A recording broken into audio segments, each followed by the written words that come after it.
que nos permiten pasar ahora a interpretar, a analizar con un experto en la materia lo que significa esta complejidad del voto en este momento en México. Doctor Jalife, un placer. Tatiana, buenas como noches, siempre, bienvenido, encantado. buenas noches. Gracias. Y el gusto es mío, un placer como siempre, muchas gracias. Qué amable.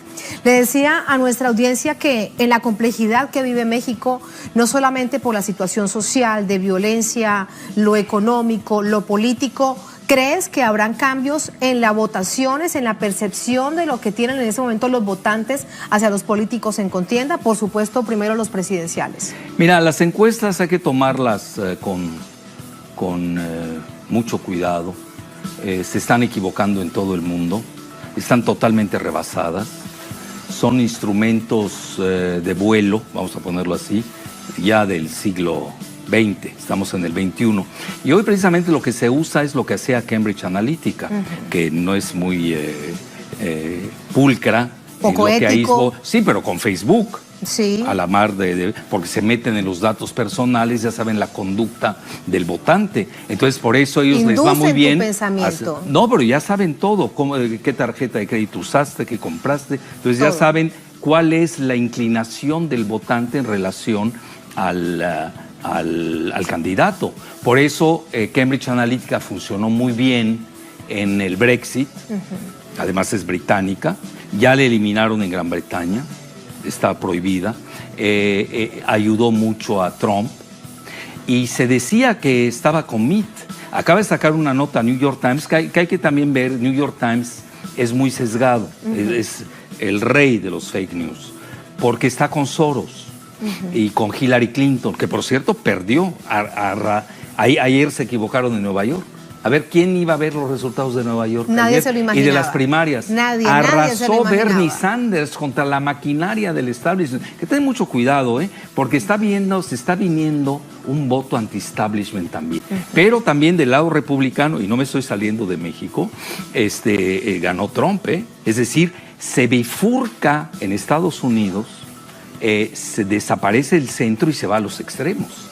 Al extremo progresista de Bernie Sanders y al extremo supremacista blanco de Trump. No somos la excepción en México, tenemos muchas de esas facetas. Entonces, mira, estas encuestas ya las vivimos en México en la anterior. Hay un comentarista, entre comillas, cotizado, que le daba a Peña 100% en la elección pasada, imagínate.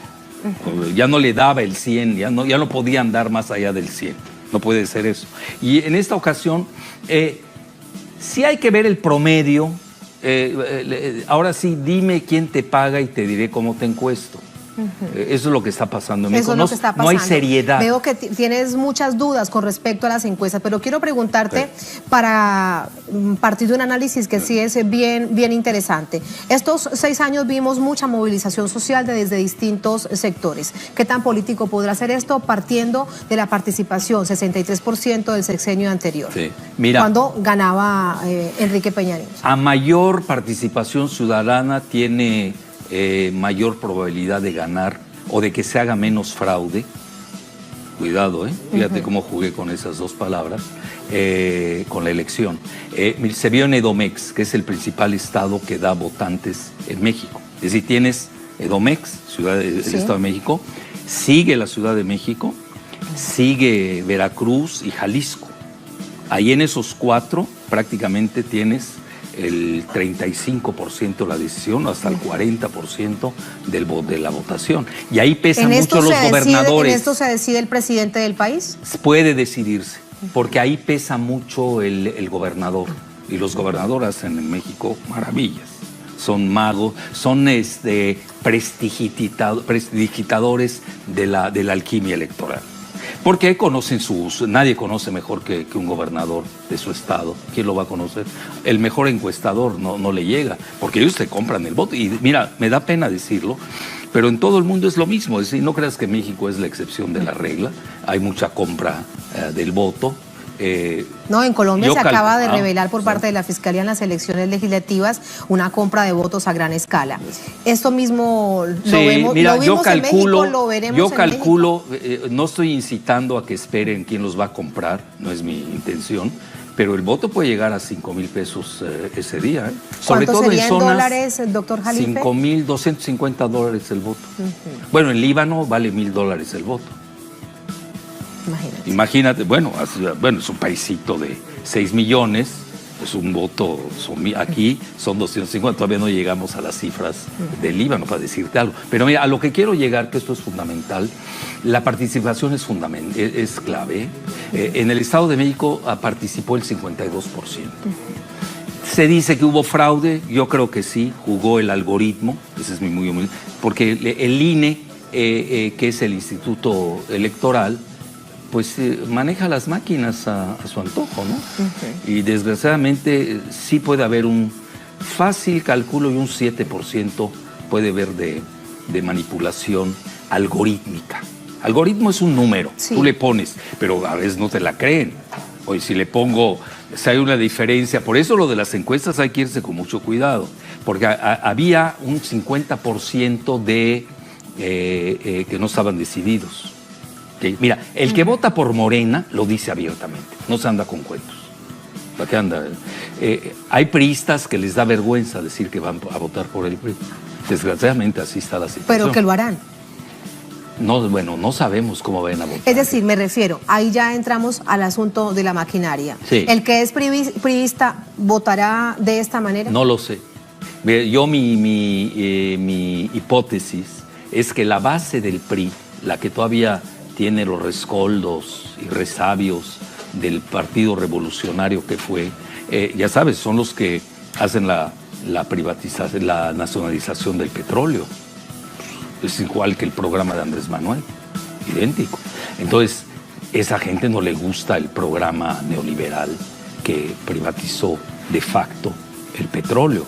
Esa gente, ahora, la cúpula, pues la cúpula no, pesa mucho porque controlan.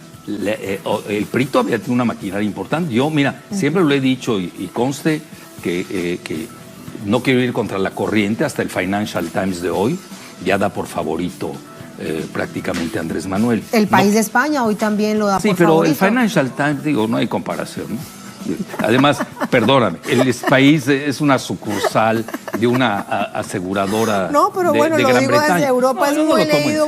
Financial Times pesa, nos guste o no, porque lo controlan los Rothschild y George Soros. Y estás hablando de la banca internacional, estás hablando de grandes capitales, ese sí pesa. Entonces, ya que acepten relativamente el triunfo de Andrés Manuel, es muy interesante. Ahora, yo creo que ahí es donde el gobierno tendrá que hacer su cálculo. Es decir, ¿qué tanto pueden hacer fraude? Porque hay dos escenarios. El day after es lo primordial, el día después. O un choque social. Sí, imagínate que le den va a ser como la selección, no estoy dando ideas, va a ser como la selección mexicana de hoy, ¿no? Pierde, pero pasa. Imagínate. Pero hay el otro, el síndrome Estocolmo. ¿Pero ¿no? a quién le serviría que pierda también. Y pase? Bueno, obviamente a mí, es el sistema.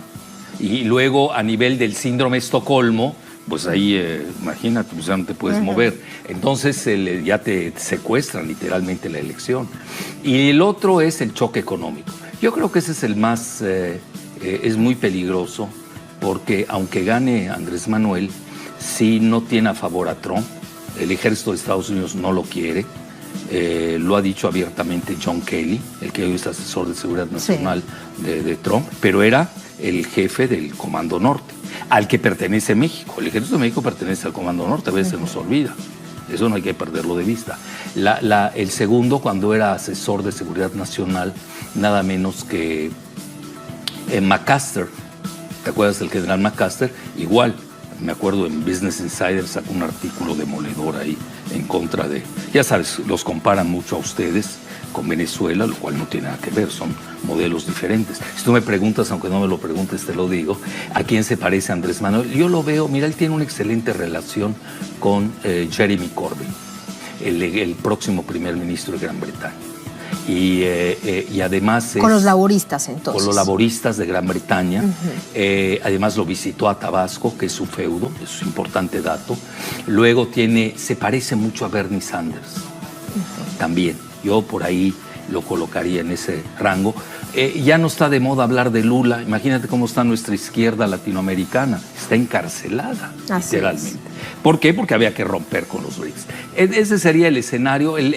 Déjame preguntarte algo a propósito, sí, de Venezuela. Porque hasta hace unos meses atrás, en los últimos no, quiero saber por qué, cuál es tu análisis, intentaba precisamente vincularse en esa satanización del castrochavismo, que esto no existe, que es una visión de la extrema derecha para acabar con todo lo que no le funciona, llámese izquierda, llámese progresismo, pero percibíamos desde acá que Andrés Manuel López Obrador no hablaba del tema, no dejó caer el juego. ¿Qué fue lo que hizo para que dejaran de tocarlo con el asunto? Mira, hubieron dos puntos importantes que quizás hayan marcado el punto de inflexión de la elección, y fue un pésimo manejo de sus enemigos. Estarlo comparando con Chávez, con la situación en Venezuela, ya ahí viene el lobo, ¿no? Ya lleva 30 años Andrés en esto. Ya dices, bueno, o está peor el lobo que conocemos que el lobo que viene. Entonces, eso ya no pegó. Incluso lo del Russiagate, lo de los rusos. Sí. Cuando dijeron había los rusos, y ahí lo hizo con muy buen humor. Oye, no estoy haciendo la apología de Andrés Manuel, que estoy analizando. Si me preguntas de mí, igual le doy el mismo tiempo. Sí, pues luego me van a regalar, te cargaste y todo eso. Con Andrés Manuel, cuando se puso No, teníamos una deuda gorro, de ayer, doctor Jalife, sí, que nos quedaba faltando unos minuticos para hablar de Andrés Manuel López Obrador. El gorro que se puso los rusos y se fue al mar a esperar que llegaran los rusos, ¿no? En broma. Ahí yo creo fue... Y además, la gente de extrema derecha que está usando lo de Venezuela ya no tiene credibilidad. Hoy son cartuchos quemados, les llamamos en México. Son los que escriben en El País. Por eso te dije que El País es eso y nada, para mí es... Yo ni leo El País, con eso te digo todo. No pierdo mi tiempo. Me voy directo a la fuente, a los dueños, que son los británicos. Ahora, ¿quién es? Krause, pues, está quemadísimo, con el mismo discurso. Vargas Llosa, igual que, además con los Panama Papers, es un lavador. Oye, Krause es miembro del Consejo de Administración de Banco Santander. Es decir, como un banquero, y es literato, y además ya nos da lecciones de moral. Eso dice. ¿Cómo? Y dice que es un gran articulista. Bueno, además le maquilan, no te quiero hablar de más, le maquilan sus artículos. Tú ves todos sus libros, tienen diferentes estilos. Muy fácil de detectar. Bueno, y tienes a Castañeda Goodman, toda esa fauna neoliberal a ultranza, que es antimexicana, incluso yo podría decir eso, naturalmente, pues no les conviene que gane una persona que es nacionalista. Otra cosa que es importante para destacar con respecto a las supuestas amenazas al retroceso, que no sé de qué manera podría entenderse ese retroceso al México de hoy, en caso de que llegue Andrés Manuel López Obrador, y es evidentemente lo económico, que se acabarán las inversiones en el país, que la nación va a estar aún mucho peor, que aumentará el nivel de desempleo. Bueno, mira, ese yo creo que es el punto vulnerable de Andrés Manuel, porque tiene a los mega empresarios en contra. Es decir, la lista de Forbes, ya ves que saca a los millonarios de México, ponle que hayan, no sé, 20, 30. El día me puse a verlos, a revisarlos. La gran mayoría sí está con Meade. Bueno, porque le deben favores.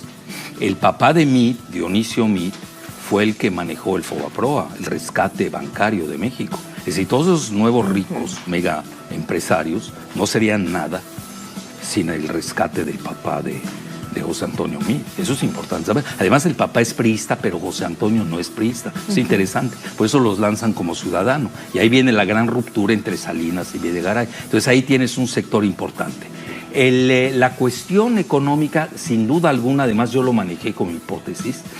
BlackRock, que es el principal banco de inversiones del mundo, tiene alrededor de 6 millones de dólares, trillions en anglosajón, compró 65 mil millones de dólares de los fondos de Citibanamex. Nada más te doy un escenario. Si no les gusta Andrés Manuel, bueno, ya por ejemplo, ya le dieron jaque. Ya está en jaque. Es decir, no me gusta lo que haces, si cambias la reforma energética, saco mis 65 mil millones de dólares. Imagínate. Entonces, a manera de hipótesis, podríamos decir que desde ya, sin haber ganado, en caso de que realmente sea ese el escenario, ya está amarrado. Lo tienen en jaque, hay que reconocerlo. Sí, bien. Por eso Andrés pone de jefe de gabinete a Poncho Romo. Poncho Romo es un exagente bursátil de Monterrey, que es un centro financiero importante del país, y ya lo nombró como jefe de gabinete. Incluso se comentó que va a jalar a 2 anteriores secretarios de Hacienda, o a un secretario de Hacienda de Zedillo. Hay muchos zedillistas, cuidado, ¿no?, en el grupo de Andrés Manuel. Es decir, no es una ruptura radical. Yo creo que la parte que tiene que cuidar mucho Andrés Manuel es la cuestión financiera. Porque él, mira, él es de qué tendencia. Él es muy historicista, trae una obsesión con la historia, siglo XIX. Sí, pero no eran malos siglos, a ese siglo le fue muy bien a México. Y te dice un retroceso, no sabe de lo que está hablando. Él es mucho de desarrollo estabilizador. Fue la época que México crecía 6%. Hoy con los neoliberales, en todos sumados, tenemos menos del 2%. Y México tiene que crecer. Bueno, cuando uno dice esas cifras, ¿qué significa? Pues tienes que crecer más que tu tasa de población, si no, no te alcanza nada. Entonces Andrés, eso sí lo tiene claro. Tendríamos que volver a los niveles de pobreza de los que ya hablamos aquí. Entonces el él tiene muy buenos economicistas, yo les llamaría, que son de corte keynesiano, mucha infraestructura. El sur necesita mucho. El sur está abandonado totalmente del país. Él es sureño, eso también es importante. Pero el lado financiero es el que tiene que cuidar, porque ya no depende de él. Depende totalmente de los mercados. Mañana te sacan, por ejemplo, el ejemplo de BlackRock. Te saca 30,000 millones de dólares, te pone a parir chayotes, como decimos en México. Claro. O al revés, propician una mayor fuga de capitales, cae la bolsa, te devalúan el peso y adiós sexenio. Hay que decirlo. Mira, yo en eso soy muy realista, no me gusta. Entonces tiene que irse Andrés Manuel muy en ese aspecto. En unos aspectos va a ir muy rápido, que lo amerita el país. La cuestión política le da para ello, la distribución del ingreso le da para ello,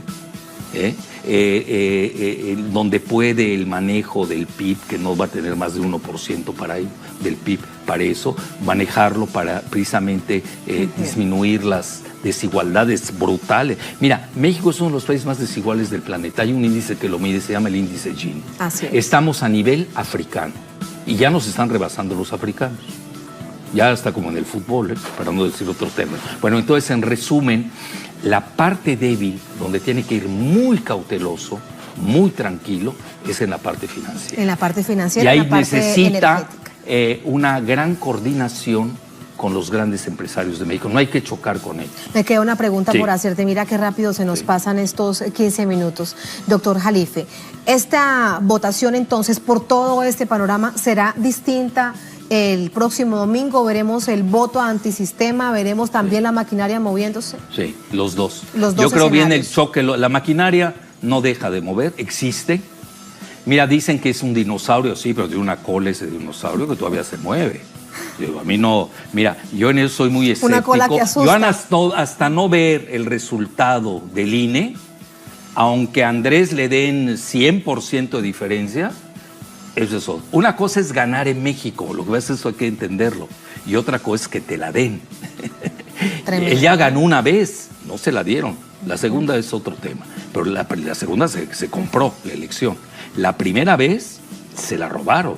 Bueno, lo dice hasta un expresidente del Partido Revolucionario Institucional. Y en esta ocasión yo no veo por qué va a cambiar sus hábitos la maquinaria, si lo ha hecho toda su vida. Ahora, ¿cómo se puede diluir el famoso, entrecomillado, lo que digamos, pierdes pero pasas, ¿no? Sí. Usando hoy la metáfora de la selección, saliendo a votar masivamente. Yo creo que si sale a votar la población un 60%, sí se va a demostrar la verdadera voluntad del electorado mexicano. Muchas gracias, doctor Jalife. Un placer. Hasta mañana, ¿no? Sí, gracias. Aquí, puntuales claro. En Es Noticia. Muchas gracias.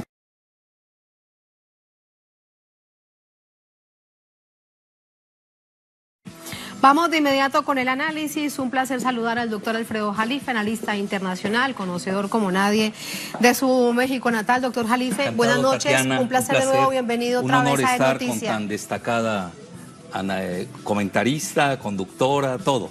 Ancla, ustedes les dicen aquí. Así es, ancla decimos en Venezuela. Doctor Jalife, si le parece, entremos en materia con la arista que le proponemos hoy a nuestra audiencia. ¿Quiénes son los candidatos a la presidencia? Y para ser justos, planteémoslo, si le parece, como vienen las encuestas. Durante todos estos meses, incluso la más reciente, dice que Andrés Manuel López Obrador sigue creciendo, ha llegado a un 52%. ¿Y por qué no lo hacemos al revés?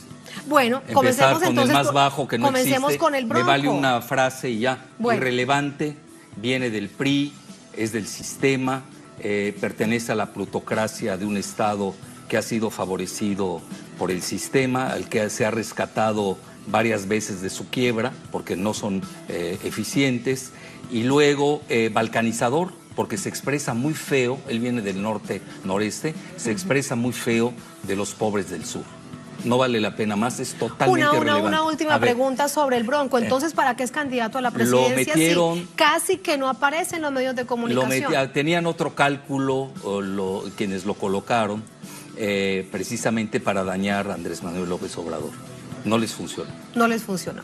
No le pregunto más. Vamos ahora. No, sobre el Bronco, no. No, le pregunto ahora sobre el que está encima de él, sobre 14, 15%, dependiendo de las encuestas. Mitt. ¿Quién bueno, es Mitt?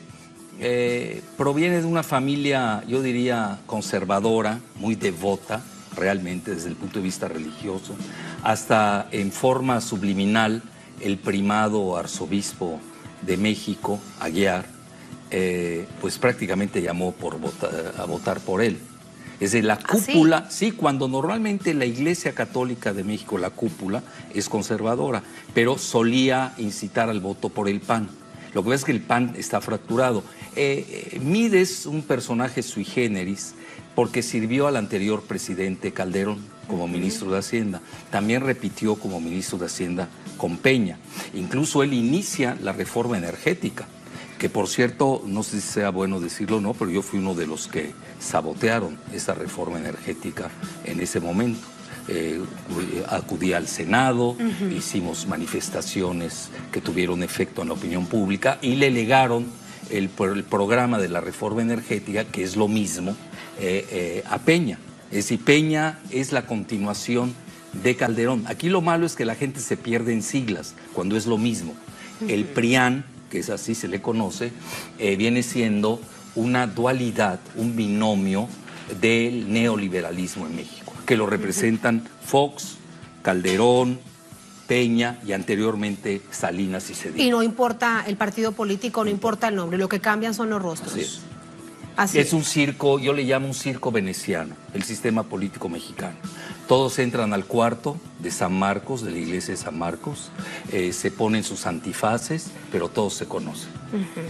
Esa es la política, ¿no? Por desgracia. Con respecto Pero podemos acabar con Mitt, quizás. Que me queda un par de preguntas sobre Mitt. Venga. Una de ellas, y es que parece que si es el candidato oficialista, el candidato de Enrique Peña Nieto, ¿qué le salió mal? Porque es que nunca repuntó. Lo que pasa, esa es mi muy humilde opinión, viene una ruptura entre Videgaray, que ayer hablamos que para mí era el verdadero presidente, muchos ni saben que existe, pero ese es el poder tras el trono, el Rasputín, ¿no? Sin tener la malicia en el talento de Rasputín, también hay que decirlo abiertamente. Y viene el choque de este grupo del ITAM, que del que también ayer hablé, los itamitas famosos, que son neoliberales. Es toda una escuela de formación de ese modelo, ya caduco totalmente, lo que pasa es que todavía no se entera. Y viene el choque con el expresidente Salinas, que Salinas es el que empuja bajo el agua a su gran aliado, siendo el priista, pero aquí que la gente no se confunda entre PRI y PAN, es lo mismo, es fractura de los dos, del PRIAN, el PRIAN se fracturó.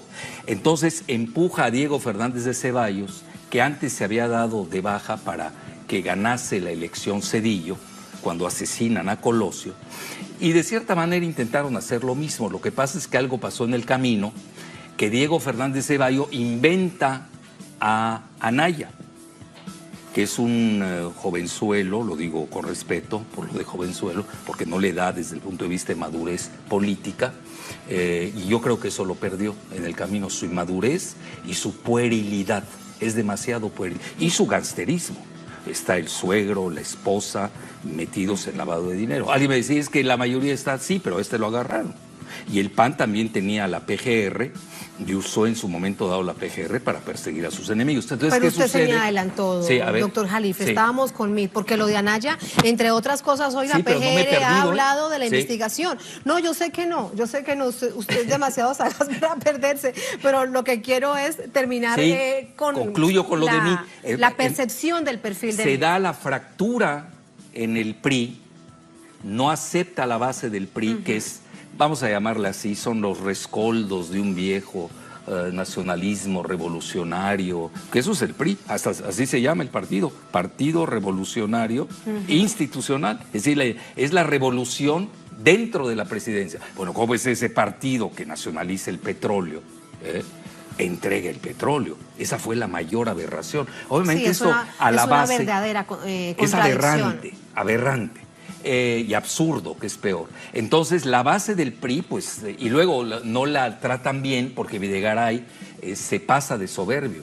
Al diablo se le perdona porque era Lucifer, tenía talento, pero a Lucifer no se la perdonaron los priistas. Y hoy, gran parte de los que ha sumado Andrés Manuel López Obrador a su causa vienen del PRI, eso no hay que perderlo de vista. Entonces ahí se da esta fractura y se les fue. ¿Y se van por la reforma energética? Bueno, lo tuvieron que hacer porque es un partido disciplinado. Ahí el que no obedece, ya vieron qué le pasa a Colosio. Además, todos tienen cola que les pisen. Yo diría todos los partidos, sin excepción, tienen cola que le pisen. Aquí el problema es que te agarren. Claro. Punto. Por ejemplo, yo lo digo abiertamente. Yo, por estar en contra de la reforma energética, Videgaray, y no vayan a creer que por eso lo ataco, lo atacaba yo antes, pero con sentido crítico cartesiano. Tengo una persecución del sistema tributario mexicano desde hace 2 años. Espero que esta elección me salve, ¿no? Pero es muy fuerte, es decir, ahí la persecución a la crítica, no estamos... a veces uno habla de democracia, de... crítica, se olvida uno de la madurez que tienen los países para poder asimilarla. No es lo mismo criticar, yo tengo una mala costumbre, me formé en Europa, pues tengo la pésima costumbre de ser cartesiano, muy crítico, y en México todavía no estamos maduros. Doctor Jalife, y los medios de comunicación también tienen un altísimo, a propósito de la inmadurez, voy a tocar ese tema de inmadurez, porque para evitar... llamarse, por ejemplo, a la autocensura, lo que prefieren es acomodarse. Lo hemos visto algunos medios de comunicación muy críticos en los últimos años del gobierno de Enrique Peña Nieto, eso lo han terminado. Bueno, Televisa es el paradigma, es el modelo de la desinformación. Incluso ellos manejaban la teoría soviética de la desinformatzaya. Mucho antes que estuviera de moda lo de fake news y de la posverdad, porque ahora estamos viviendo la fase de la posverdad. Bueno, Televisa se adelantó. Si en algo podemos decir que nos adelantamos en México. Pero por eso está quebrada. Televisa no tiene credibilidad. Hoy algo importante, Tatiana, que no hay que perder de vista. Este México del que hablan del cambio, esa palabra yo ya lo oí, vengo oyéndola desde Fox. Nada más que ese cambio fue gatopardismo. Es decir, hay que cambiarlo todo para que todo quede igual. Tan es así que el mismo Fox, que venía del PAN, ya es del PRI. Y ahora, la última semana, ya se volvió a ir al PAN con Anaya. Son saltimbanquis de la política. Entonces, en este sentido, Televisa está quebrada, no tiene credibilidad. Y hoy, la mitad de la población tiene menos de 30 años, que no ven mucha televisión y menos Televisa.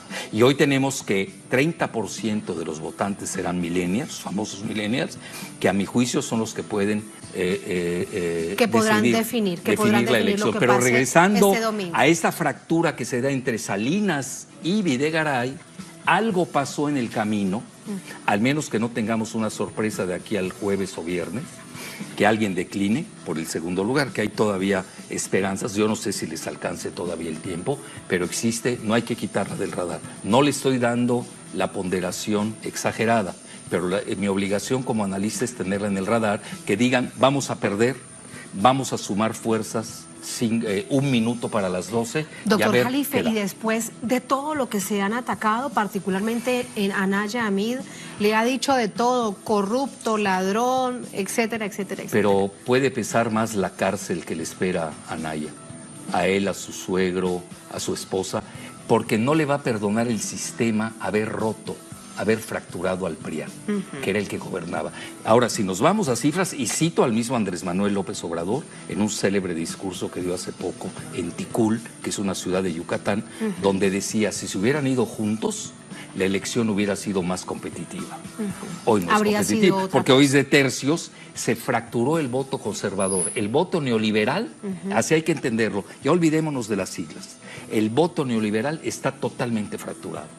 También el PAN está fracturado. Cuando tenemos al expresidente Calderón, que está totalmente comido, incluso su esposa se salió Se de retiró la contienda, hace ya pero un par de todo meses. estaba diseñado para empujar la candidatura de mí. Y algo sucedió en el camino, que lo vamos a saber uno de estos días, en el que por alguna razón Anaya no se retiró. Esa era la jugada. Me queda una pregunta acerca de Meade. ¿Qué pasará con él? Si de darse el resultado, evidentemente quedará en tercer lugar. Yo creo que se Como dicen puede ir. algunos ustedes, expertos políticos, muerto político, o tendrá algún futuro en la política. Bueno, él es un agente que viene del establishment financierista de México e internacional. 2 veces secretario de Hacienda con 2 presidentes, se dice fácil, no cualquiera. Incluso ahorita el mismo Andrés Manuel te está jalando a un exsecretario de Hacienda que se llama Guillermo Ortiz Martínez. Eso es muy importante, con su segundo que se llama Santiago Levy. El problema financiero de México es muy delicado. Hay que manejarlo con pinzas, con alfileres. Puede ser, no vería nada lejano que le dieran el Banco Central, Banjico a mí. A Meade. Sí. Muy bien. Pasemos a Anaya, que bien algo nos has contado, pero Bueno, quiero esa es la comenzar cárcel. por la coyuntura, que tiene que ver precisamente con el investigador de investigación. La Procuraduría dice que tiene más de 50 cuentas investigadas, intervenidas por la relación que él tiene con un empresario, por ventas ilícitas, para haber sumado dinero a su campaña. Mira, Lo eso que es uno real. se pregunta es, ¿por qué hoy, justo cuando mañana se cierran las campañas? No, ya venía esto desde antes, ya lo había sacado Europa, luego lo frenaron. Esto está en el candil desde hace, si no mal recuerdo, 4 meses por lo menos. Se le ha estado presionando por ahí, él se ha empecinado. Lo que pasa es que aquí se atraviesa otra agenda, Tatiana, que es importante. Y yo sé que esto muchos no lo van a aceptar, bueno, por eso cada quien piensa como quiere y luego Por supuesto. la historia nos juzga, ¿no? Quién opinó bien y quién opinó mal. Y uno tiene que hacer su propia autocrítica, ¿por qué me equivoqué? Bueno, la elección de México rebasa las fronteras de México. Tiene que ver con la elección en Estados Unidos. Me explico. Está íntimamente correlacionada con la elección de aquí a 5 meses, el primer martes de noviembre en Estados Unidos. Y por eso se ha exacerbado todo el problema de la frontera. Problema de la migración, la mexicanofobia, el colocar a 4,000 soldados de la Guardia Nacional en la frontera, que pueden llegar a 100,000, etcétera, etcétera. Bueno, ¿y esto a qué se debe? Es prolongación de la guerra civil, que no se atreve a decir su nombre en Estados Unidos, entre Trump y Soros. Eso es fundamental entenderlo. George Soros, el gran disruptor de la política internacional, muy ligado a los Clinton, a Obama, sobre todo a Hillary Clinton recientemente, y que es el instrumento, y cito, puedo Es citar... decir, con un sello evidentemente demócrata. Demócrata, sí, pero demócrata cargado, ¿no? Y ahí, ¿qué sucede con George Soros? El principal enemigo de Donald Trump. Cuando tenemos que Meade tiene la bendición de Trump, tiene la bendición de un banco muy importante que se llama BlackRock, que maneja 6 millones de dólares, y estamos hablando de 3 veces el Producto Interno Bruto de México, un solo banco. Y ahí BlackRock le dio la bendición a mí. Incluso ya está manejando el concepto que puede haber un choque económico the day after, el 2 de julio. Eso hay que tenerlo presente. Entonces, si hay una extensión ahí, a mi juicio ahí, esta es una teoría muy personal, se metió Soros. ¿Por qué? Porque el que está manejando la campaña de Anaya es nada menos que el ex canciller Jorge Castañeda Gutmann, que es un arabófobo a ultranza, expulsó al embajador de Arabia Saudita de México. Es un absurdo, porque nosotros tenemos que saber la producción de Arabia Saudita para precisamente modular y calibrar nuestra producción petrolera. Y luego es el que maneja el concepto atroz, si a eso se le puede llamar concepto, de la enchilada completa. Es decir, le exigió a Estados Unidos de aceptar el carro completo de la migración o no vea nada. Cuando pudimos haber aceptado el 85% y hoy no estaremos en las condiciones actuales. Pero ¿por qué él está detrás? A mi juicio, tanto el gobernador de Chihuahua, que se llama Corral, que quería hacer una gran marcha para la Ciudad de México, como Castañeda, ya rebasaron la agenda mexicana. Están usando a México como factor de desestabilización para dañar a Trump. Y no estoy defendiendo a Trump. Lo único que estoy diciendo yo es, vean este escenario. Sí. Y es muy claro que por ahí se van. Es muy, si no, no entiendo por qué no se pusieron de acuerdo Anaya y Mid. Si es el mismo voto conservador. Donde rompen es en la cúpula. No se me expliqué. Sí. Arriba rompe el grupo de Trump, que apoya a Mid, con el grupo de Soros, que abiertamente apoya a Anaya. Y yo creo que ahí se le fue la presidencia, que la pudo haber obtenido en un momento dado. Y ahí entiendo entonces por qué, doctor Jalife, usted dice que hay que tener mucho cuidado con las elecciones del próximo noviembre en los Estados Unidos. Se nos está acabando el tiempo. Y viene Andrés Manuel. Muy importante, el que según todas las encuestas es el favorito para ganar la presidencia. ¿Será que la tercera es la vencida? Bueno, ¿sabes qué ese dicho? Yo se lo escribí en un libro que le regalé a Andrés Manuel. Pues yo me llevo bien con él. Yo iba a ser su secretario de Energía en el primer gabinete de Andrés Manuel. Ya en el segundo ya no estuve tan cerca y en este parece ser que me tienen congelado. A mí no me toca la amnistía, por lo que veo. Tienes que ser criminal o de otro partido para que te toque la amnistía. Pero una gente como yo, que fui cofundador de Morena, parece ser no me toca la amnistía. Bueno, a mí no estoy buscando chamba, no tengo problema, pero este dicho sí se lo dije. La tercera es la vencida y la usa. Ahora, ¿qué voy? Él en realidad ganó la primera vez. Y no hay nada, no hay que inventar. El mismo expresidente del PRI, Humberto Moreira, lo dijo. El mismo, es que ya por eso tenemos miedo. Es decir, el fraude es una constante del sistema político mexicano. Lo que pasa es que no se había fracturado el PRIAN. No la teníamos enfrente. Siempre se unieron para frenar precisamente a Andrés Manuel. Bueno, incluso Cuauhtémoc Cárdenas había ganado la elección y el mismo expresidente Miguel de la Madrid Hurtado comentó en una entrevista a una connotada periodista de México de que había ganado la elección Cuauhtémoc y que habían hecho fraude con Salinas. Entonces, esta ha sido la constante histórica. Por eso tenemos miedo que no se les vaya a ocurrir algo similar en las próximas, en la noche domingo, que aquí vamos a estar, ¿no? Por supuesto. Al pie del cañón. Entonces, yo en resumen diría de Andrés Manuel, él viene del sistema, fue un expriista, realmente lo sacan del PRI, o renuncia, hay dos versiones al respecto, luego se va al PRD, y él es muy táctico, yo creo que es el mejor táctico que tiene México desde el punto de vista electoral, y deshace realmente al PRD, y hoy tiene un partido que está, yo diría esto, no hay que confundir, porque yo he seguido las dos elecciones de cerca de Andrés Manuel, y esta no tanto, porque ya me volví más analítico, etcétera, etcétera, pero yo diría que el voto es más antisistémico que en pro de Andrés, y encuentran en Andrés el instrumento adecuado para golpear al sistema. Ese es lo que yo veo. Ahora, ¿quién apoya a Andrés? Bueno, si quieres es otro tema de otro día, porque ya te veo con prisa. Vamos precisamente para Ciudad de México, doctor Jalife, con otra arista aquí en Noticia, y nos encontramos mañana de nuevo, seguimos, a la misma hora por el mismo canal, aquí en Telesur, para seguir analizando con otra arista, Tatiana, ese asunto. Muchas gracias.